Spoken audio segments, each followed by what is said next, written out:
Ayan mga idol, nandito tayo sa Skyway. So, pupunta tayo sa may terminal to.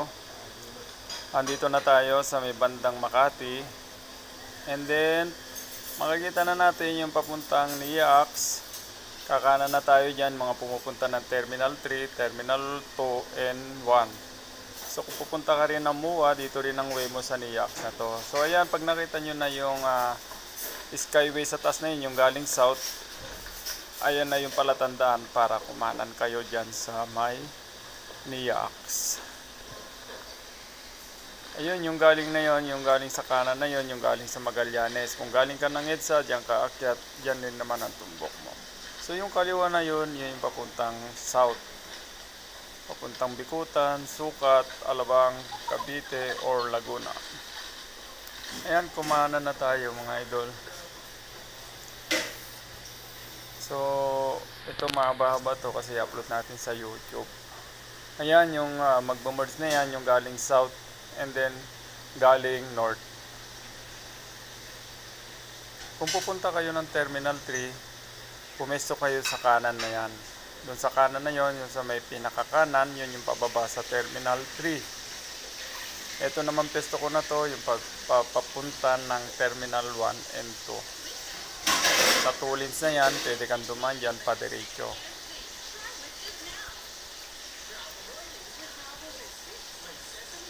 Ayan, okay lang dito magpabilis, kahit 80 okay lang din naman. Wag lang dyan sa pa-curve kasi yun sa pa-curve kailangan 40 or 60 lang ang pwedeng itakbo dyan. Ayan mga idol, nakikita nyo na yung papuntang Terminal 3, yung nasa kanan na yun, pababa na yan. And then pagbaba mo, kung pupunta ka ng Terminal 3, pepesto ka sa may bandang kaliwa para makapasok ka sa may C4 lane kasi andyan din yung packet ng papuntang NIAX sa gitna. So bago umakyat, pumesto ka na sa kaliwa para makapasok ka sa may C4 lane. Ayan, dire-diretso lang tayo and then malapit na tayo sa may toll gate. Ayan.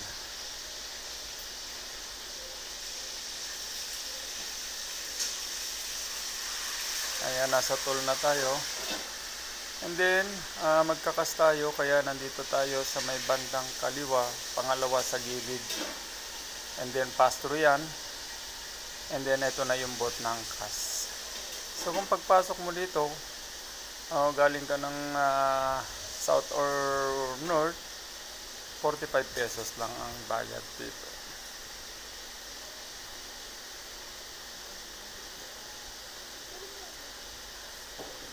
And then yan, nakapasok na tayo mga idol. Medyo binibilisan ko na kasi medyo malilate na yung sakay ko. Papunta ako ng terminal to. And then didiretso na rin tayo. Pupunta tayo ng departure. And then ikot tayo, punta tayo arrival. And then didiretso ulit tayo ng Ruas Boulevard. So mahaba-haba to. Marami akong may tuturo dito, pati yung packet ng Skyway mamaya paglabas mo ng Terminal 2 o kaya galing ka ng Terminal 1, ituturo ko na rin yung packet ng Skyway.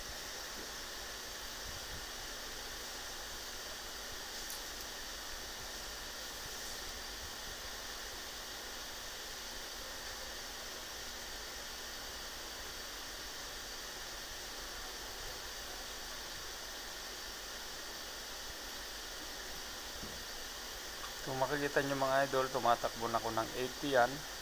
Ini-maintain ko lang naman sa 80, hindi ako lumalagpas sa 80. Pero medyo mabilis-bilis na rin ako.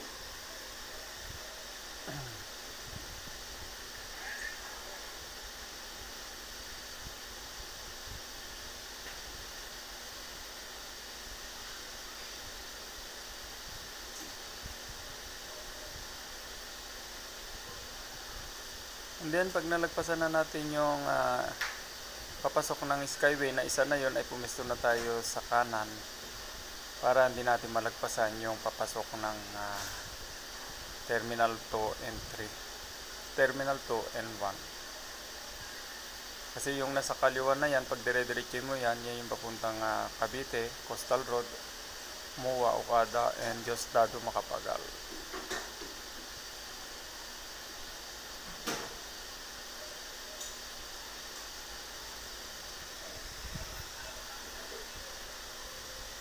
Ayan, nakita mo na yung to airport na yon, to terminal 1 and 2.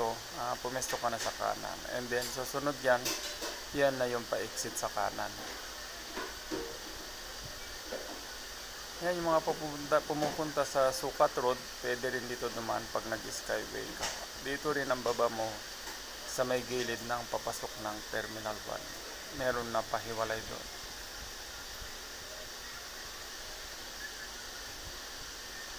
Ayan na, naka-exit na tayo ng papuntang Terminal 1 and 2. Yung kaliwa na yun na yun yung padiretso ng Cavite, MOA, saka Okada, and then Diosdado, Macapagal.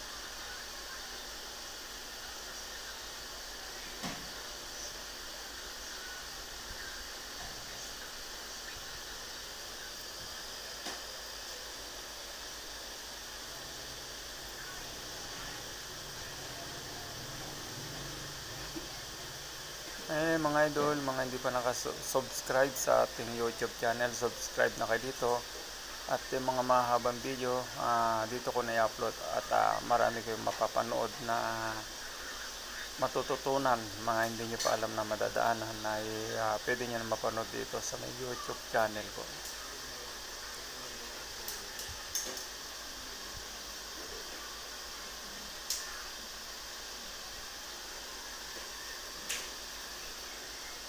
So ayan mga idol, Terminal 2 tayo, kaya kailangan pumesto tayo sa kaliwa. Yung pakanan na yan, yan yung papuntang Terminal 1, yung pakanan na yan. And then kung papunta kayo ng Parañaque, Sukat Road, doon na rin. Ayan, pababa na tayo ng Terminal 2. And then may toll gate dyan, pero wala pa naman bayad dyan. So pass through lang din yan. Ayan mga idol, tandaan nyo yung pagbaba nyo dyan sa area na yan, huwag kang pepesto sa kanan. Kailangan sa kaliwa lang, kasi pag sa kanan ka pumesto dyan, ay pwede ka pa rin matraffic. Ayan, papakita ko. Kailangan dito ka pumesto sa dinaanan ko. Ayun o, ayun o. Paglabas mo, ayun, matutumbok mo pa rin yung traffic. So, madedelay ka pa rin. Ayun o, mahaba-haba din yan. So, kailangan dito ka pumasok sa may bantang kaliwa. And then paglabas mo, lagpas ka na sa may traffic. Kung nagmamadali ka tapos doon ka nakapasok, ay lalo kang matatagalan. Ayan, sa kaliwa na yan, U-turn slot na to, and then papunta ng parking to, yung kaliwa na yon. And then parking din na isa dito sa may bago pumasok ng departure. So dalawang parking dyan. Ayan, sa kaliwa na yon ay papuntang parking. And then ayun, paakyat na tayo ng departure.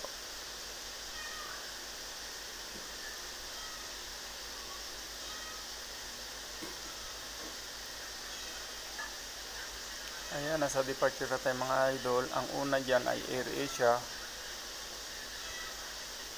And then yung susunod na drop off ay ano na yan, PAL, Philippine Airlines. So yun, dire-diretso lang tayo, and then pupunta tayo sa may arrival naman.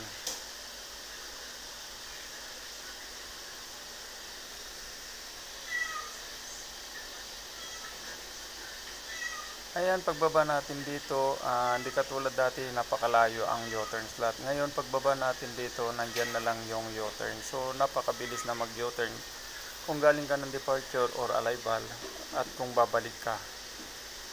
Tulad niya, nasa departure ako and then pupunta ako sa may arrival. Napakabilis na lang. Ayan, pagbaba mo and then pesto ka lang sa kaliwa. May sign naman dyan, signage na U-turn slot, pero dito lang sa unahan yan. So yung iba, natatakot pa rin mag-U-turn dyan kasi walang sign.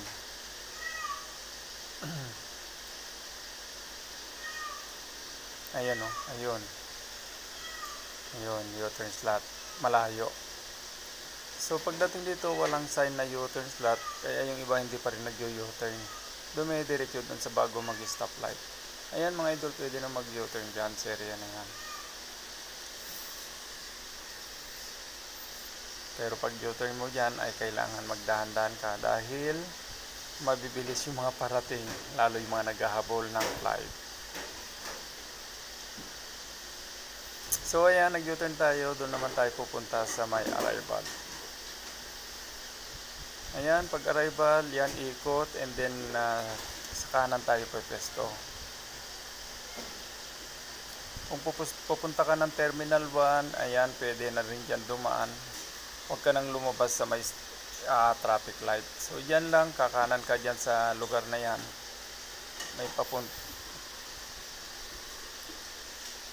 May papunta na dyan ng Terminal 1. Ayan, yan. Yung pakanan na yan, papuntang Terminal 1. Yung mga pumupunta sa cargo, dyan na rin yan. And then, ayan, nandito na tayo sa may inner lane ng arrival.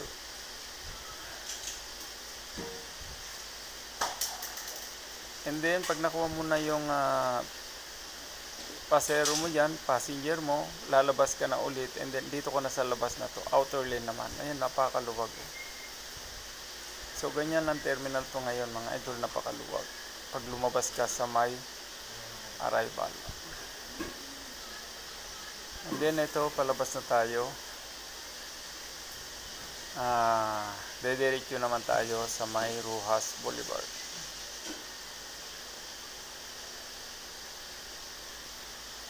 Same ulit mga idol, ayan, dadaanan ulit natin yung U-turn, pero hindi naman tayo mag-U-turn ngayon.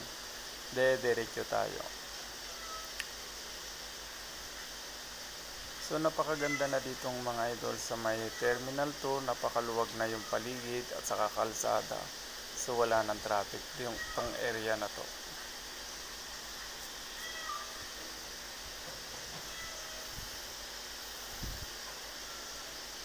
And then ayan mga idol, tuturo ko na rin kung nasaan yung paakyat ng Skyway kung papunta kayo ng North at saka South. Ayan, tandaan nyo yung Petron na yan. Pag nakita nyo yung Petron na yan, pumesto na kayo sa may kanan. Mga galing sa Terminal 1, saka 2, pareho lang yan na dito ang tumbok yung lugar na yan. And then, paglagpas mo ng Petron, pumesto ka na sa may kanan. And then, pag nakita mo na yung footbridge na yan, gilid na gilid ka na dapat, nasa kanan ka na para makapasok ka sa paakyat ng Skyway. Ayun mga idol, hindi ako gumilid kasi hindi naman ako pupunta dyan. Tinuro ko lang. Ay, ayun, paakyat ng Skyway. And then pagdating nyo sa bandang taas konti, kailangan kung pupunta kayo ng North saka South, Terminal 3, pumesto kayo sa kanan, wag sa kaliwa. Kasi yung kaliwa papuntang Cavite, Okada, saka Diosdado, Macapagal. Ayan, nasa kanto na tayo ng domestic stoplight na yan.